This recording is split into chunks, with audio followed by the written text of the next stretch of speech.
Firman-Mu menenangkan badai, Firman-Mu menenangkan dan meneduhkan hati kami Tuhan. I just want to say we need you Lord. Ketika segala sesuatu tampak serba salah di hadapan kami mau menanggalkan segala beban yang begitu merintangi kami. We want to praise you Lord.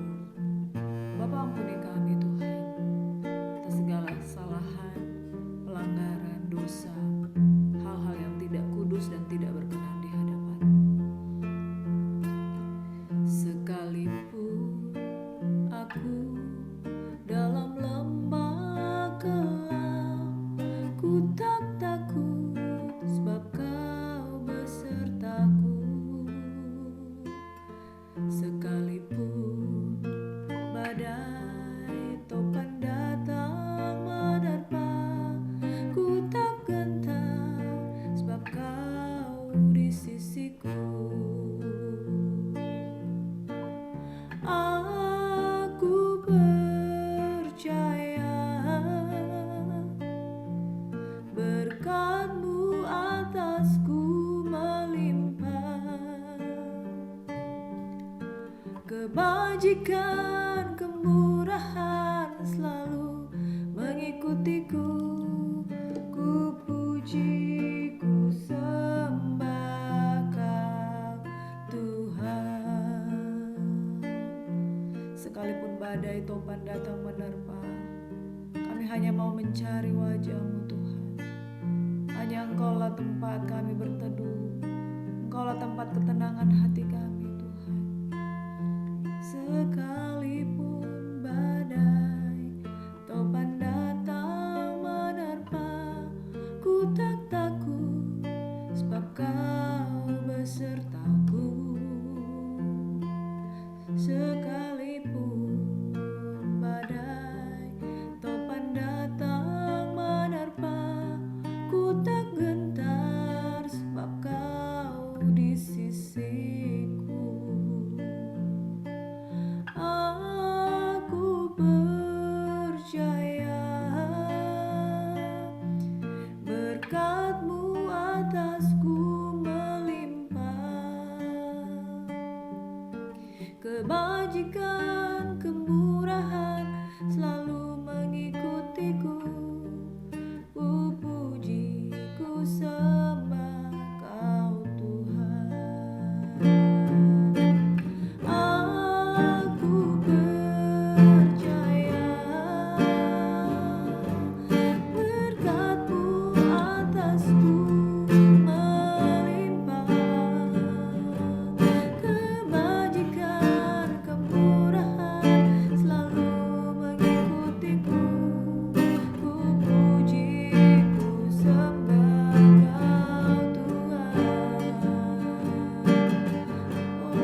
kami yang merasa tidak mampu, kami yang merasa tidak kuat, kami yang merasa terintimidasi dengan berbagai keadaan. Seringkali musuh di dalam hidup kami adalah ketakutan-ketakutan kami. Seringkali musuh di dalam diri kami adalah pikiran-pikiran kami yang merasa kami tidak mampu, yang merasa kami tidak layak, yang merasa kami tidak kuat. Tuhan, segala kekhawatiran kami, segala ketakutan kami mau katakan itu bukan daripadamu. Kami datang kepada Allah yang hidup, yang sanggup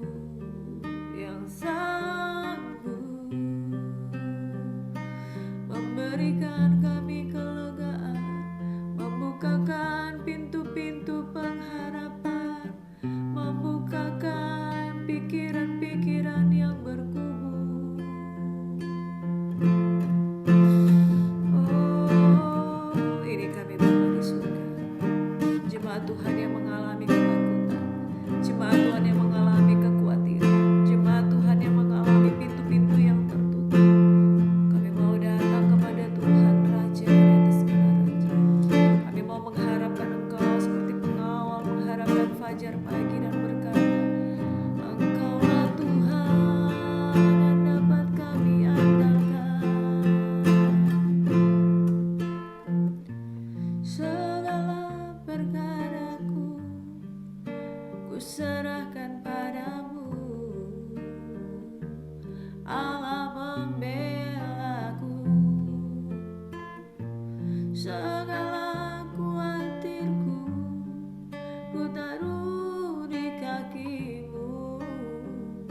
beban dan dosa yang begitu merintangi, untuk kami datang kepada bait-Mu yang kudus, disucikan, ditinggikan, dan Kau mengangkat kami Tuhan dalam kemuliaan-Mu yang semakin luar biasa dan bertambah-tambah indahnya. Kami dibebaskan, kami dipulihkan, kami disembuhkan, kami dibaharui oleh karena Roh Tuhan ada pada kami, oleh sebab Engkau telah memberkati kami untuk kami menangkap berita-berita kerajaan surga. Dan carilah dahulu kebenaran kerajaan Allah dan kebenarannya, maka segala sesuatu apapun itu Tuhan, segala sesuatu, tidak ada yang Kau sembunyikan, segala sesuatu akan ditambah-tambahkan di dalam kehidupan kami, demi nama Yesus, Yesua Amasya.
Bapak, terima kasih Tuhan buat saat pagi hari ini. Kami buka hati kami untuk kebenaran firman-Mu. Kami mau mencari kebenaran-Mu. Kami percaya kebenaran yang kami ketahui itu akan memerdekakan, memulihkan, menyembuhkan, menguatkan, dan membaharui serta memberikan kami hidup di dalam segala kebenaran. Terima kasih Bapa, terima kasih Yesus, terima kasih Allah Roh Kudus. Bertahtalah dan berkuasalah di dalam hati jemaat Tuhan yang mengharapkan kehadiran-Mu. Dalam nama Yesus. Haleluya. Amin.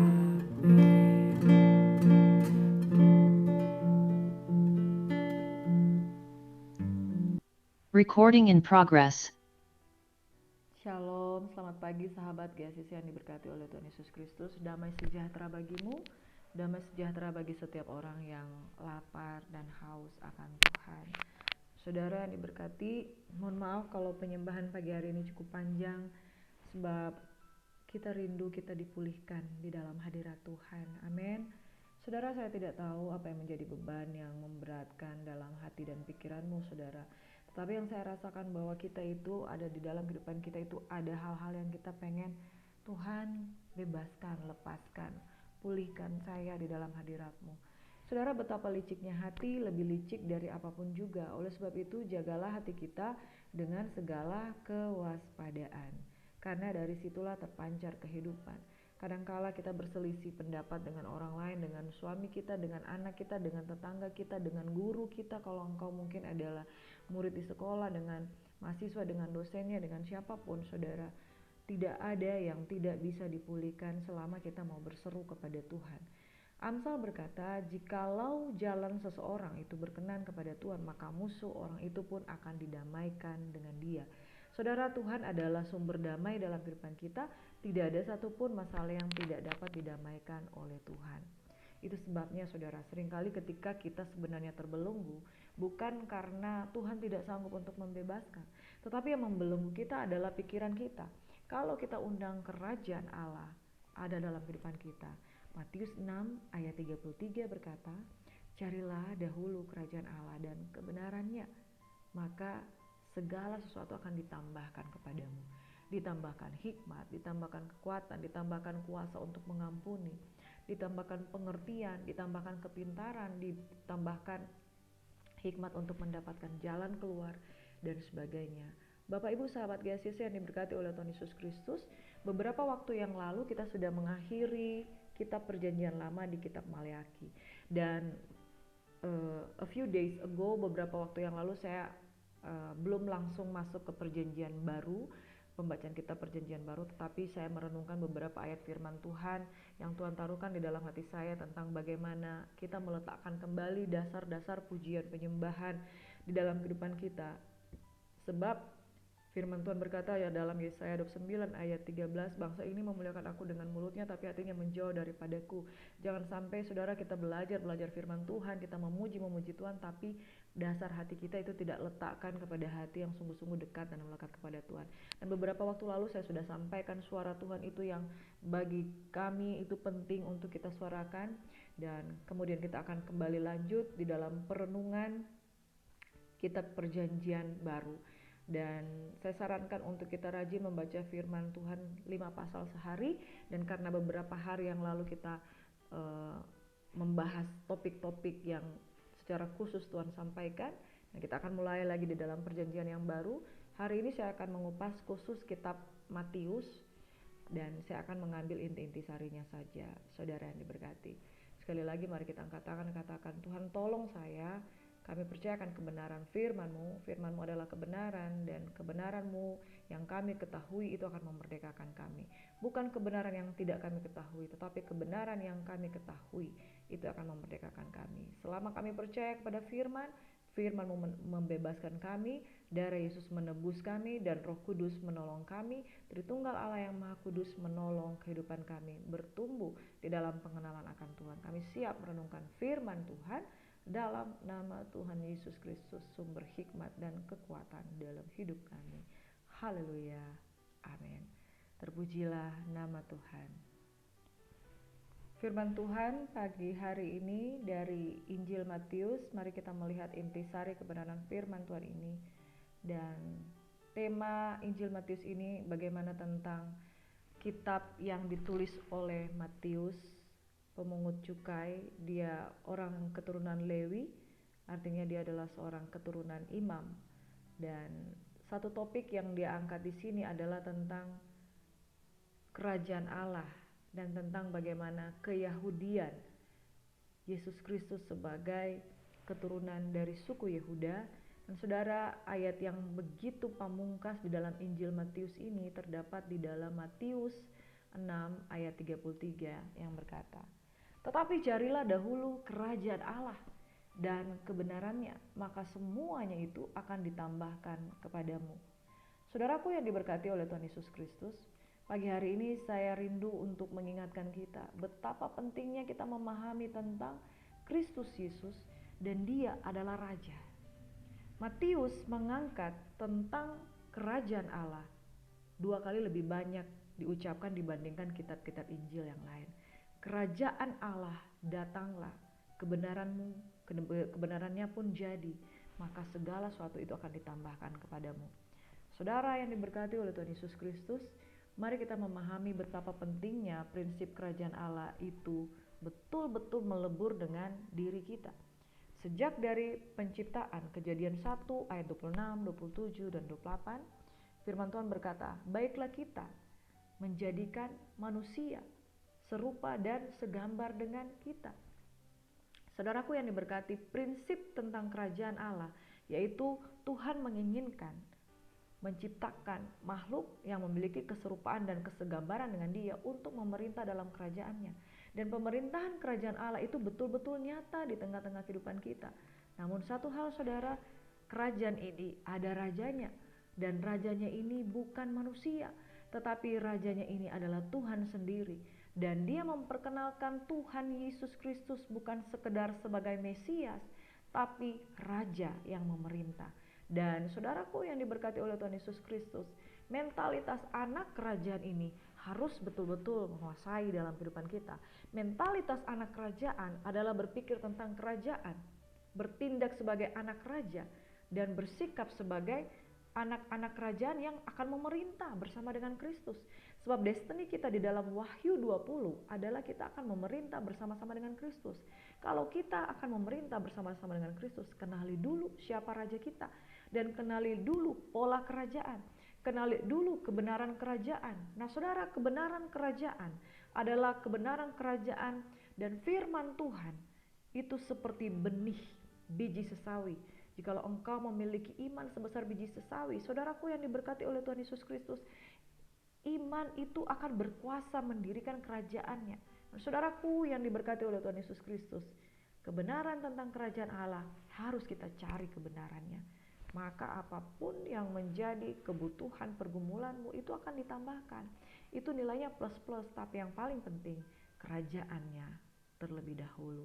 Nah saudara, berbicara tentang kerajaan, berbicara tentang kebenaran, berbicara tentang pemerintahan kerajaan Allah. Bukan seperti pola kerajaan manusia, tetapi dia memiliki pola kerajaan dari kerajaan sorga itu sendiri. Saudara, beberapa penyampaian yang dapat saya sampaikan tentang Injil Matius ini terbagi di dalam beberapa bagian. Nah saudaraku yang diberkati oleh Tuhan Yesus Kristus, dan narasi-narasinya ini ada beberapa, juga ada 5 narasi saudara. Latar belakang Matius 1 hingga Matius 2 itu ada silsilah kelahiran dan masa kecil Yesus. Yang kemudian narasi pertama tentang pembaptisan Yesus dan awal pelayanan. Amanat yang pertama itu terdapat dalam Matius 5 hingga 7, yaitu khotbah di atas bukit. Di khotbah di atas bukit dia mendapatkan ribuan murid, dan kemudian dia memberi makan 5.000 orang, bahkan ada 4.000 orang laki-laki. Narasi kedua di dalam Matius 8 hingga 9 yaitu pelayanan di Galilea. Amanat yang kedua itu terdapat di dalam Matius 10, yaitu amanat tentang misioner, yaitu pedoman untuk bagaimana kita mengikuti Yesus, harus menyangkal diri, pikul salib, dan kemudian memberitakan Injil kerajaan. Nah saudara, narasi yang ketiga Matius 11 hingga 12 adalah berbicara tentang penolakan terhadap Yesus dan perlawanannya. Orang-orang Yahudi itu justru dari kalangan mereka sendiri itu tidak bisa menerima Yesus sebagai Rabi, apalagi sebagai Mesias. Amanat yang ketiga yaitu tentang Matius 13, di situ ada berbagai-bagai perumpamaan tentang bagaimana pola kerajaan sorga. Narasi keempat adalah Matius 14 hingga 17, yaitu pelayanan yang lebih lanjut tentang pelayanan Kristus Yesus bersama dengan para murid-muridnya. Amanat keempat di Matius 18 berbicara tentang amanat gereja, yaitu ajaran mengenai keanggotaan kerajaan Allah. Narasi kelima Matius 19 hingga 23 yaitu pelayanan di sepanjang perjalanan ke Yerusalem dan ketika di Yerusalem. Amanat kelima ini adalah amanat yang sangat penting, yaitu khotbah di Bukit Zaitun atau khotbah tentang akhir zaman, yaitu merupakan nubuatan akhir zaman yang sangat penting untuk kita pelajari. Nah saudara, kita mari renungkan firman Tuhan ini dalam hari-hari kehidupan kita. Dan klimaksnya adalah pengorbanan Tuhan Yesus, kesengsaraan, wafat, dan kebangkitan Yesus. Menarik saudara, Injil Matius ini merupakan Injil yang cukup kronologis, dan saudara yang membagikan tentang kebenaran-kebenaran, dan kitab Injil Matius ini menceritakan tentang bagaimana sih penulis ini menyatakan bahwa mereka adalah saksi tentang perjalanan Kristus, mereka bersama-sama dengan dia, dan bukan dari kata orang saja, melainkan mereka tinggal, makan, hidup bersama tentang Yesus, menyaksikan pola kerajaan, menyaksikan pola pelayanan, dan menyaksikan bagaimana pesan-pesan Tuhan di akhir zaman, untuk kemudian mereka tumbuh menjadi rasul-rasul yang hebat. Jadi mereka menjadi rasul yang hebat bukan dengan membalikkan telapak tangan, tetapi mereka ada, tinggal, hidup, merabah, bahkan merasakan apa yang menjadi penderitaan Kristus Yesus. Nah, saudara yang diberkati oleh Tuhan Yesus Kristus, demikian kuatnya pesan kerajaan Allah di dalam Injil Matius, bahwa kerajaan Allah itu merupakan kerajaan damai sejahtera dan bukan kerajaan yang dibangun seperti pemerintahan Romawi dengan gedung-gedung dan lain sebagainya, tetapi di dalam perjalanan Kristus Yesus ada kematian, kebangkitan, dan kenaikan hidup di dalam Tuhan. Beberapa ciri utama yang dari Injil Matius ini, saudaraku, ini banyak mencolok sifat keyahudiannya. Jadi banyak menceritakan tentang Kristus di tengah-tengah bangsa Yahudi. Bangsa Yahudi yang menerima, menolak, mengejar dia, tapi kemudian mereka juga meninggalkan dia, mengkhianati dia. Dan ada banyak pesan-pesan Tuhan yang menuliskan tentang bagaimana nubuatan di perjanjian lama itu digenapi di dalam Kristus Yesus. Jadi 7 ciri utama dari Injil Matius ini. Yang pertama, sangat mencolok sifat keyahudiannya, bagaimana tentang bangsa Yahudi itu banyak dituliskan di dalam kitab ini. Saudaraku, dan kemudian yang kedua, ajaran dan pelayanan Yesus itu di bidang penyembuhan dan pelepasan disajikan paling teratur. Makanya Injil ini biasa untuk membina, mengajar orang yang baru bertobat. Jadi bagaimana seseorang terpanggil ketika murid-murid Yesus itu awal dipanggil, disuruh meninggalkan pekerjaan mereka yang lama, yaitu menjaring ikan, kemudian mereka menjadi penjala manusia. Ketika mereka menjadi penjala manusia, Yesus mengajarkan dan mempercayakan mereka untuk pergi berdua-dua memberitakan Injil, dan bagaimana mereka harus mengebaskan kaki, dan pola pelayanan tentang bagaimana Yesus dipanggil untuk melayani dan bukan untuk dilayani. Jadi saudara, ajaran dan pelayanan Yesus di bidang penyembuhan, pelepasan, bagaimana menjadi murid-murid Tuhan itu banyak dikupas di kitab Matius ini, sehingga menjadi pola di dalam mengajarkan kita tentang bagaimana melayani, bagaimana kuasa kesembuhan itu terjadi lewat pelayanan Yesus Kristus Tuhan. Dia melepaskan orang-orang yang terikat dengan belenggu setan. Dia melepaskan juga orang-orang yang terikat dengan belenggu sakit penyakit, dengan roh perjinahan seorang perempuan. Nah, saudaraku yang diberkati, itulah ajaran dan pelayanan Yesus di bidang penyembuhan dan pelepasan. Dan ini sangat penting buat orang-orang yang baru mengalami lahir baru, belajar kitab Matius, bagaimana sih kita harus hidup. Dan murid-murid Tuhan diajarkan untuk meninggalkan pola mereka menjaring ikan yang lama untuk kemudian menjadi penginjil, menjadi orang-orang yang menjala manusia. Nah, saudaraku yang diberkati, pesan Tuhan di dalam Injil Matius ini menyiratkan sekali tentang bagaimana kita menanggalkan manusia lama kita untuk melayani bersama dengan Kristus, taat sampai mati, bahkan pada puncaknya beritakan Injil dan jadikan segala bangsa muridku di dalam Matius 28 ayat 19 hingga 20. Kemudian di poin yang ketiga, saudara, kelima ajaran utama itu berisi materi yang luas di dalam keempat Injil yang mencatat pengajaran Yesus selama pelayanan di Galilea dan mengenai hal-hal terakhir, khususnya dalam Matius 24 dan 25 tentang akhir zaman. Lalu poin yang keempat secara khusus menyebutkan peristiwa dalam kehidupan Yesus. Banyak penggenapan perjanjian lama itu jauh lebih banyak diceritakan daripada kitab lain di perjanjian baru. Misalnya Mesias itu lahir dari anak darah manusia, kemudian dia menunggang keledai, dan saudara, banyak sekali perjanjian lama yang digenapkan di dalam Kristus Yesus dicatat di kitab Injil ini. Poin yang kelima yaitu kerajaan sorga, kerajaan Allah disebutkan lebih banyak, 2 kali lebih banyak daripada di kitab lain di perjanjian baru. Dan kemudian poin yang keenam, Matius menekankan standar-standar kebenaran dari kerajaan Allah. Jadi saudara, Matius ini mencatat tentang pola kerajaan Allah. Matius ini mencatat tentang pemerintahan kerajaan Allah, dan ada standar-standar kebenaran kerajaan Allah. Bukan seperti kerajaan yang dibangun oleh kerajaan Israel Utara atau Israel dan kerajaan selatan yaitu Yehuda, tetapi benar-benar kerajaan Allah, yaitu kerajaan Allah yang datang dari tempat yang maha tinggi, di mana rajanya adalah Yesus Kristus Tuhan. Standar kebenaran dari kerajaan Allah itu jauh berbeda, bahkan itu sangat-sangat terungkap di dalam Matius 5 tentang ucapan bahagia.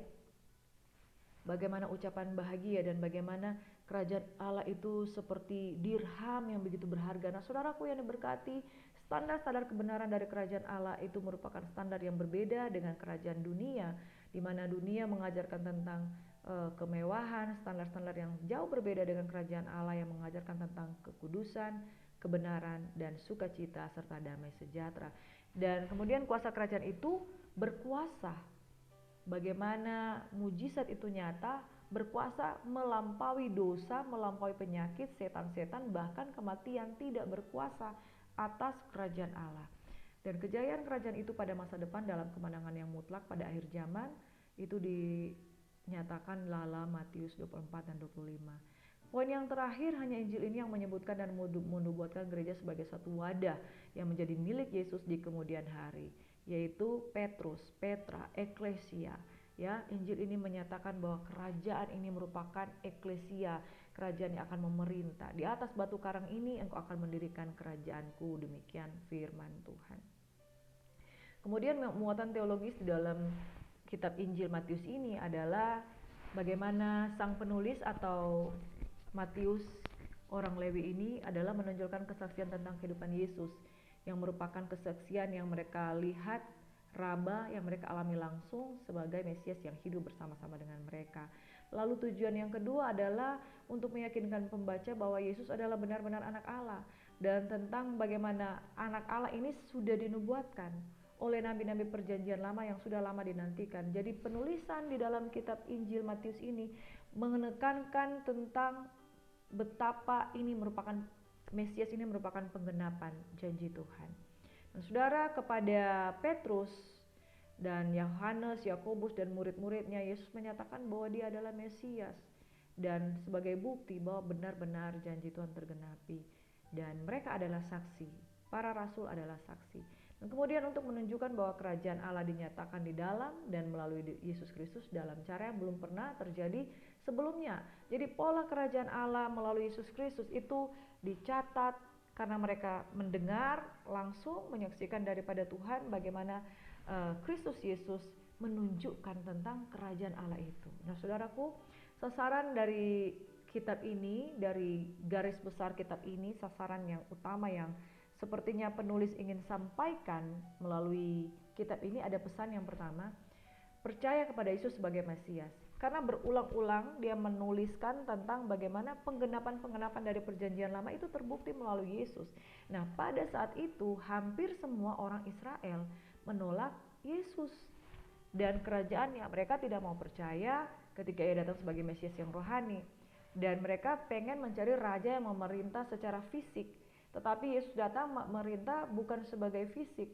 Nah, tulisan Matius ini adalah untuk mendorong pembaca percaya kepada Yesus sebagai Mesias. Dia datang bukan sebagai Mesias politis, di mana Israel mengharapkan Mesias secara politis yang membebaskan mereka dari penjajahan Romawi, tetapi tidak seperti itu. Dan tulisan ini mendorong orang-orang untuk percaya kepada Yesus sebagaimana Mesias yang sudah pernah tercatat di kitab perjanjian lama dan sudah tergenapi sebagai Mesias rohani.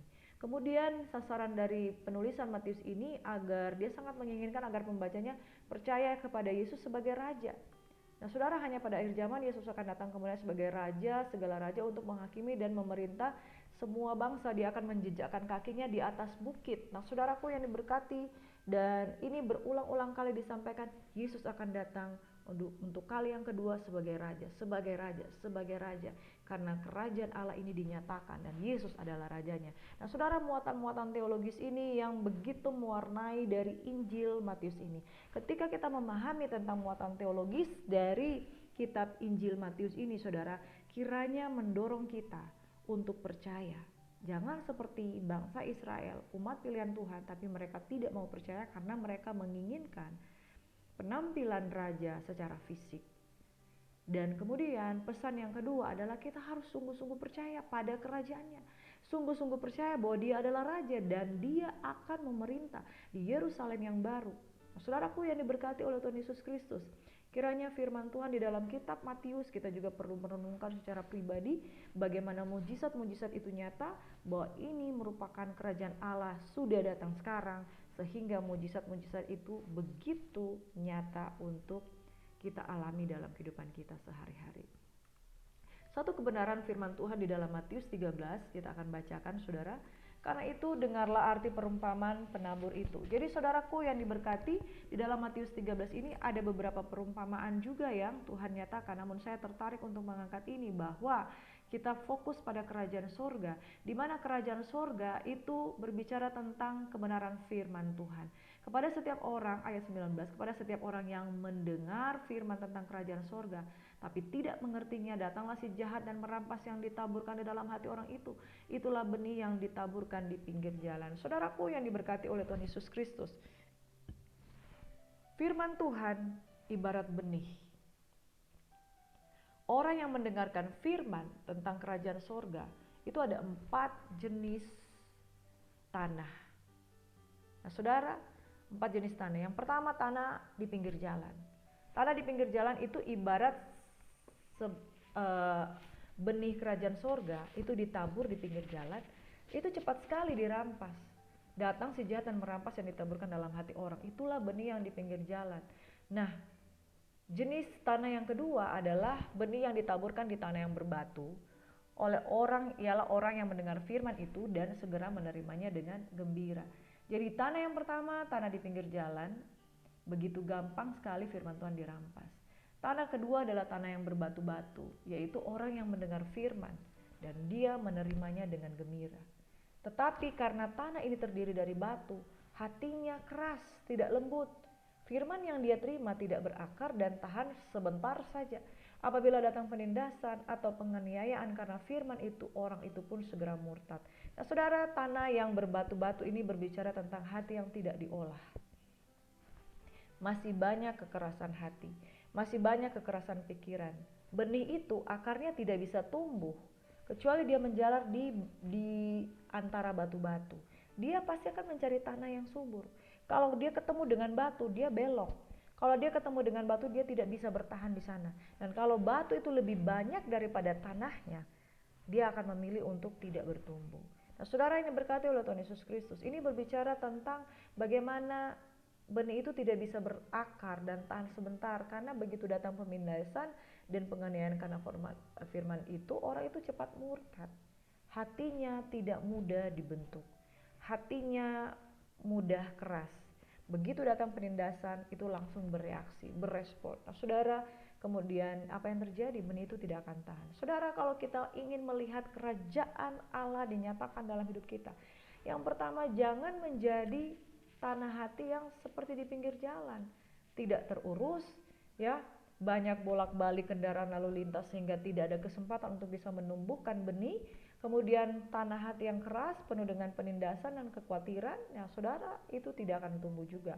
Tanah yang ketiga yaitu perumpamaan di mana benih yang ditaburkan di tengah semak duri. Orang yang mendengar firman, lalu kekhawatiran, tipu daya, kekhawatiran dunia, tipu daya kekayaan menghimpit firman itu sehingga tidak berbuah. Saudara, kekhawatiran itu adalah musuh dari iman. Tipu daya kekayaan adalah musuh dari mujizat.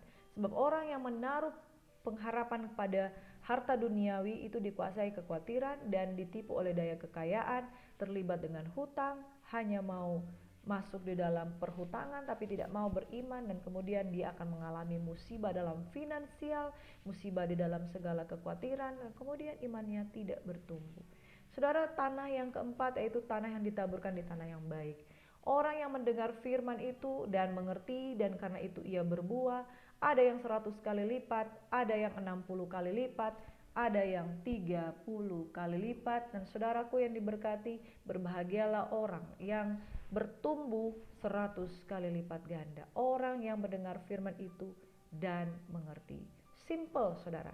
Kerajaan Allah itu ibarat orang yang menabur firman, dan firman itu adalah Allah sendiri, orang yang menabur firman itu. Nah saudara, itu berbicara tentang bagaimana firman itu bertumbuh. Pentingnya kita memahami bahwa perihal kerajaan Allah, perihal tanah hati yang mudah dibentuk, tidak diombang-ambingkan oleh rupa angin-angin pengajaran, dan kemudian tidak khawatir, tidak menolak firman, tetapi mengerti. Saudara, orang yang mengerti firman, pasti ia akan tumbuh dan menghasilkan buah. Buahnya bisa 30, bisa 60, berbahagialah mereka yang menghasilkan buah 100 kali lipat ganda. Saudara, Injil tentang kerajaan Allah ada di Injil Matius. Bagaimana pola kerajaan Allah diajarkan di sini, mulai dari pertobatan, lahir baru, sampai murid-murid Yesus belajar untuk meninggalkan pola hidup mereka yang lama, menjala ikan dengan pola mereka sehingga ikan mereka nggak dapat.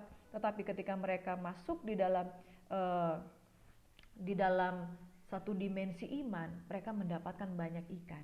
Tetapi dimensi yang lebih dalam lagi, mereka nggak lagi mencari ikan, tapi mereka mencari dan menjala manusia. Kemudian pengenalan demi pengenalan akan Tuhan itu lebih mendalam lagi. Mereka berebut kekuasaan, ya saudaraku yang diberkati. Tapi Tuhan katakan, barang siapa ingin yang menjadi yang terbesar, dia harus menjadi yang terkecil. Dan prinsip-prinsip kerajaan Allah adalah yang penting, benih firman itu harus bertumbuh dalam kehidupan kita, sehingga kuasa kerajaan Allah itu akan betul-betul mencengkeram kehidupan kita. Carilah dahulu kerajaan Allah dan kebenarannya, maka semuanya itu akan ditambahkan kepadamu. Bagaimana cara mencari kerajaan Allah? Izinkan firman Tuhan itu bertumbuh 30, 60, bahkan 100 kali lipat di tanah hati yang subur, yaitu tanah hati yang tidak menolak firman, tanah hati yang tahan terhadap penindasan, tanah hati yang tidak dipenuhi kekhawatiran, tanah hati yang mudah mengerti tentang kebenaran. Amin. Tuhan Yesus memberkati kita. Dan satu kebenaran firman Tuhan di dalam Matius 28 ayat 19 sampai 20 merupakan ayat yang sangat luar biasa. Amanat agung pesan Tuhan di dalam Injil Matius ini. Ketika Yesus mendekati mereka dan berkata, "Kepadaku telah diberikan segala kuasa di sorga dan di bumi. Karena itu, pergilah, jadikanlah semua bangsa muridku, dan baptislah mereka dalam nama Bapa, Anak, dan Roh Kudus, dan ajarlah mereka melakukan segala sesuatu yang telah kuperintahkan kepadamu. Dan ketahuilah aku menyertai kamu senantiasa sampai kepada akhir zaman." Saudaraku yang diberkati oleh Tuhan Yesus Kristus, kerajaan Allah itu harus disampaikan, bahkan harus dinyatakan sampai kepada ujung bumi. Sebab kita bukan sekedar orang-orang yang menjadi anak-anak kerajaan, tapi kita mencari kerajaan Allah dan kebenarannya sampai segala sesuatu ditambahkan kepadamu. Dan pola mencari kerajaan Allah ibarat benih yang ditanam di tanah hati yang baik, yaitu orang-orang yang mengerti firman. Dan kemudian kita sebarkan Injil kerajaan Allah sampai kepada ujung bumi. Bukan sekedar menyampaikan, tetapi segala kuasa di surga dan di bumi Tuhan berikan untuk kita diutus. Pergi, jadikan segala bangsa, bukan satu dua bangsa, tapi segala bangsa menjadi murid Tuhan. Bahkan jangan ragu-ragu saudara, baptis mereka di dalam nama siapa? Bapa, Anak, dan Roh Kudus, Tritunggal yang Maha Kudus, di dalam nama Tuhan Yesus Kristus. Lalu kemudian apa? Muridkan melakukan segala sesuatu yang Tuhan telah perintahkan.